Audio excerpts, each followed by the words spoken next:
매일같이 전화하던 엄마가 어느 날 갑자기 사라졌습니다. 문을 열자마자 느껴지는 낯선 공기, 정리된 듯 어수선한 집, 그리고 사라진 흔적들. 딸 나디아는 알 수 있었습니다. 이건 단순한 실종이 아니라 계획된 범죄라는 걸. 그리고 모든 실마리는 엄마 곁에 있던 단 한 사람 빅토리아 나자로바에게로 향합니다. 러시아에서 그리고 미국까지 이어진 이 사건. 그녀는 단순한 사기꾼이 아니었습니다. 정체를 지우고 사람을 지우고 삶을 훔친 여자. 지금 그 충격적인 실화를 공개합니다. 오늘 이야기의 주인공은 러시아 흑해 근처의 작은 관광도시 크라스노다르에 살던 여성 알라 알렉소입니다. 그녀는 두 아들과 딸을 혼자서 키웠고 생계를 위해 무려 4-5개의 일을 병행하며 열심히 살았습니다. 그녀의 딸 나디아는 2007년에 미국 뉴욕으로 대학을 가게 되면서 먼 거리로 떨어지게 되었지만 모녀의 관계는 전혀 멀어지지 않았어요. 그들은 매일같이 전화 통화를 했습니다. 단 하루도 빠짐없이. 그러던 어느 날 2014년 10월 5일. 그날따라 엄마 알라는 나디아의 전화를 받지 않았습니다. 처음엔 바쁜가 싶었지만 시간이 갈수록 나디아는 심상치 않은 예감을 느끼기 시작합니다. 하루 종일 전화를 걸고 또 걸었어요. 무려 100번 이상. 엄마가 이토록 연락이 되지 않는 날은 7년 동안 단 하루도 없었기 때문이죠. 최근 몇 달 동안 알라는 같은 아파트에 살던 빅토리아라는 38세 여성과 매우 가까워졌습니다. 두 사람은 보기엔 전혀 어울리지 않는 조합이었죠. 알라는 검소하고 성실하며 따뜻한 성격의 소유자였던 반면 빅토리아는 온통 사치스럽고 허영심 가득한 모습이었거든요. 하지만 알라는 그녀를 따뜻하게 맞이했고 어느새 두 사람은 절친처럼 보일 정도로 가까워졌습니다. 나디아는 엄마가 실종된 그날 가장 먼저 빅토리아에게 연락했습니다. 엄마와 최근 계속 만나기로 했다는 이야기를 들었던 터라 무슨 소식이 있지 않을까 싶었던 거죠. 빅토리아는 이렇게 말했습니다. 어제 차 마시고 헤어졌어요. 알라 씨는 친구들과 여행을 갔다더군요. 아마 핸드폰이 꺼진 거겠죠. 하지만 나디아는 이 말 한마디만 듣고도 확신했어요. 이 여자 뭔가 숨기고 있다. 그리고 어쩌면 엄마의 실종과 관련이 있을지도 모른다는 확신이죠. 왜냐하면 불과 한 달 전인 2014년 9월. 엄마는 전화로 이렇게 말했거든요. 빅토리아가 뉴욕에 간다기에 밍크 코트 두 벌하고 $6,000를 맡겼어. 너가 전달받을 수 있도록. 하지만 빅토리아는 뉴욕에 가지 않았고 며칠이 지나도 출발 기미조차 보이지 않았어요. 이상한 예감이 든 알라는 결국 그 돈과 물건들을 돌려받기로 하고 빅토리아와 직접 만나기로 했습니다. 그리고 그 만남이 있던 날이 바로 알라가 실종되기 전날이었습니다. 이쯤 되면 단순한 우연이라 보긴 어렵겠죠. 게다가 알라는 얼마 전 돌아가신 어머니의 집을 팔고 약 $53,000를 손에 쥔 상태였고 그 돈을 다른 저축과 함께 아파트 안 아주 은밀한 장소에 숨겨뒀습니다. 그 위치를 아는 사람은 단 둘. 딸 나디아 그리고 절친 빅토리아 뿐이었습니다. 그리고 하나 더. 빅토리아는 알라가 사귀던 남자친구를 극도로 싫어했으며 익명의 문자를 보내 그 남자 사기꾼이다. 널 이용하려 한다고 협박까지 했습니다. 나중에 밝혀졌지만 이 메시지도 빅토리아가 보낸 것이었죠. 점점 짙어지는 의심. 그리고 나디아는 곧 러시아로 향하는 비행기를 탑니다. 엄마의 흔적을 쫓기 위해 자신의 삶을 통째로 멈추고 말이죠. 나디아는 급하게 러시아행 비행기를 타고 도착하자마자 엄마의 아파트로 달려갑니다. 그곳은 이미 경찰이 출입을 통제하고 있었고 어지럽혀진 거실 한가운데는 누군가 급하게 도망친 흔적들이 그대로 남아 있었죠. 컵 하나는 깨져 있었고 커튼은 반쯤 찢겨 있었으며 화장대 위엔 알라가 매일 착용하던 반지와 귀걸이까지 그대로 놓여 있었습니다. 그리고 가장 이상했던 점은 알라가 늘 간직하던 성경책과 그 안에 끼워둔 가족 사진들도 방치돼 있었다는 점이었어요. 무언가 강제로 끌려간 듯한 느낌. 하지만 동시에 이상할 만큼 깔끔하게 치운 흔적도 있었습니다. 예를 들어 바닥엔 피 한 방울 없었고 현관키는 사라져 있었으며 CCTV는 그날만 기술적 오류로 녹화되지 않았다고 했습니다. 경찰은 처음에 이렇게 말했습니다. 자발적 실종일 수 있습니다. 성인이기 때문에 친구와 여행을 갔다는 설명도 가능하죠. 하지만 나디아는 단호했습니다. 제 엄마는 무단으로 며칠씩 자리를 비울 사람이 아닙니다. 그리고 이 집 지금 너무 의도적으로 정리된 혼란이에요.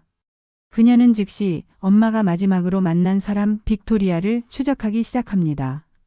그녀는 빅토리아가 갑자기 휴대폰 번호를 바꾸고 SNS 계정을 삭제했으며 심지어 아파트도 비운 채 종적을 감췄다는 사실을 알게 됩니다. 그리고 결정적인 단서가 발견되죠. 알라가 실종된 바로 다음 날, 빅토리아가 인근 약국에서 수면제를 대량으로 구입한 사실. 그녀가 3일 후 알라의 이름으로 위조된 병원 서류를 제출해 경찰서에 알라는 정신과 치료 중이며 자발적으로 휴식 중이다는 거짓 증언을 했다는 사실. 그녀가 알라의 서명을 흉내내 수차례 은행 거래를 시도했던 기록까지 발견됩니다. 결국 경찰은 빅토리아의 행적을 추적하기 시작하지만 그녀는 이미 도시를 떠난 뒤였습니다. 그리고 잠시 후 경찰은 결정적인 증거를 발견하게 됩니다. 한 장의 사진. 사진 속엔 알라의 침대 위에 놓인 접시와 컵. 그 옆엔 수면제 약병이 놓여 있었고 그걸 촬영한 사람의 그림자가 벽에 어렴풋이 비쳐 있었습니다. 그 실루엣은 여성. 짧은 머리카락. 빅토리아였어요. 사진 속 그림자 그리고 수면제 약병. 이건 단순한 실종이 아니라 의도적 범행이라는 강력한 단서였습니다. 하지만 문제는 빅토리아가 사라졌다는 것. 그녀는 이미 러시아 국경을 넘었고 추적을 따돌린 채 새로운 이름으로 해외로 도피 중이었습니다. 수사망은 늦게 조여졌고 그 사이 그녀는 흔적을 모두 지워버렸죠. 그런데 여기서 더 충격적인 사실이 밝혀집니다. 빅토리아는 처음부터 가짜 인생을 살아온 여자였다는 것. 그녀는 이미 러시아에서도 수배자였어요. 사기, 절도, 사문서 위조 등으로 최소 8건 이상의 전과가 있었고 이전에도 친해진 사람을 상대로 돈을 빼돌리고 잠적하는 수법을 반복해왔던 인물이었습니다. 알라 역시 그런 빅토리아의 표적 중 하나였던 겁니다. 하지만 이 사건은 단순한 금전적 사기와는 달랐습니다. 피해자가 사라졌고 그 흔적마저 조직적으로 지워졌으며 피해자의 재산이 통째로 사라졌다는 점에서 경찰은 살인 가능성까지 염두에 두게 됩니다. 나디아는 포기하지 않았습니다. 그녀는 어머니의 지인들을 일일이 만나며 단서를 수집했고 빅토리아가 출국하기 전 마지막으로 들렀던 지역, 심지어 그녀가 이용하던 택시기사까지 추적했어요. 그리고 드디어 한 택시기사가 결정적인 진술을 합니다. 그날 밤이었어요. 여자가 큰 가방 하나를 들고 있었고 도착지에 도착하자 급히 차에서 내리더니 숲 쪽으로 누군가와 통화하며 사라졌습니다. 이 진술은 단서 이상의 의미였습니다. 사라진 알라, 수면제, 침대 옆 약병, 사라진 돈, 그리고 큰 가방. 나디아는 절망하면서도 더 이상 그 가능성을 부정할 수 없었죠.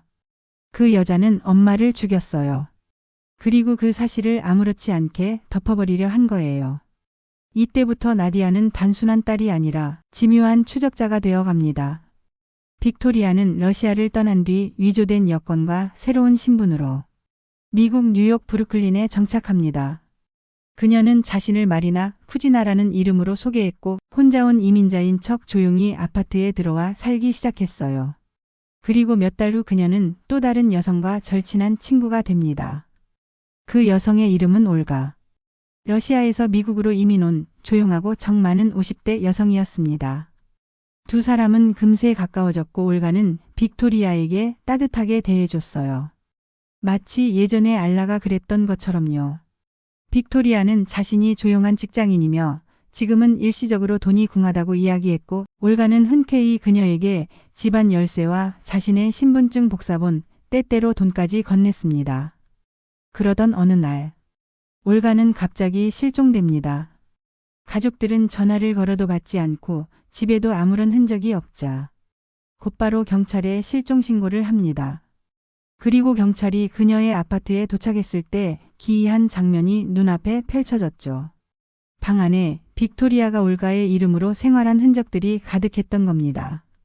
올가의 옷, 카드, 침대, 물건을 빅토리아가 자기 것처럼 사용하고 있었고 심지어 올가의 신분증으로 병원 진료를 예약한 내역까지 나왔습니다.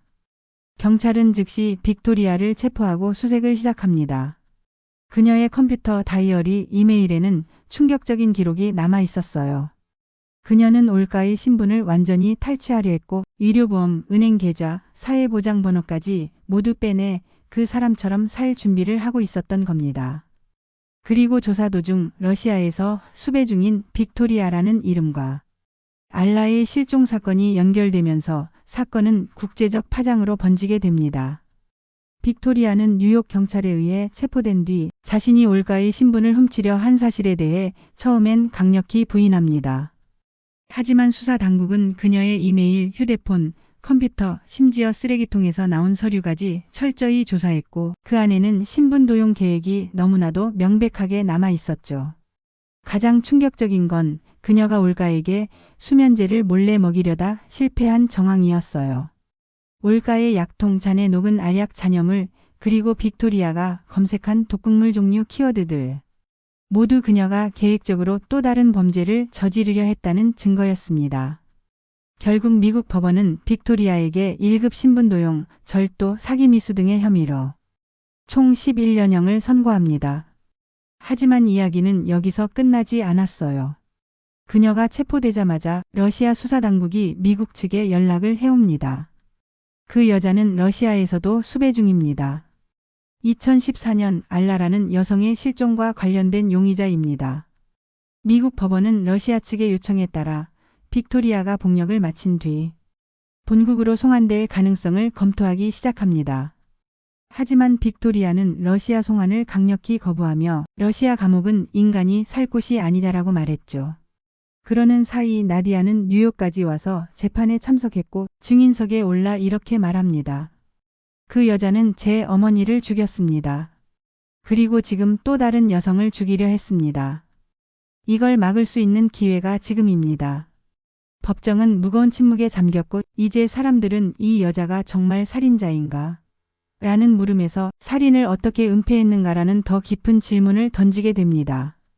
빅토리아는 미국에서 11년형을 선고받고 교도소에 수감된 상태지만 러시아의 알라 실종 사건은 여전히 미제 상태로 남아 있습니다.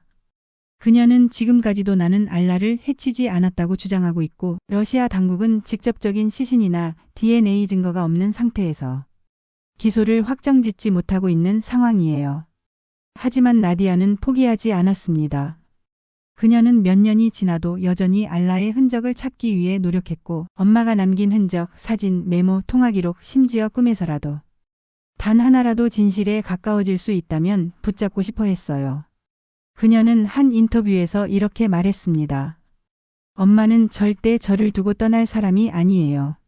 그 여자가 엄마의 마지막을 함께한 사람이라는 사실만으로도 저는 그날의 진실을 끝까지 밝히고 싶어요. 빅토리아는 감옥에서 여전히 조용히 지내고 있지만 그녀의 주변에는 여전히 많은 의문이 맴돌고 있습니다. 왜 알라를 노렸는지, 왜 올가를 대상으로 같은 범죄를 반복하려 했는지, 그리고 알라는 지금 어디에 있는지. 사건의 진실은 여전히 어딘가 어둠 속에 감춰져 있고 오직 나디아만이 그 어둠을 마주하고 있는 유일한 목격자입니다. 그녀는 지금도 말합니다.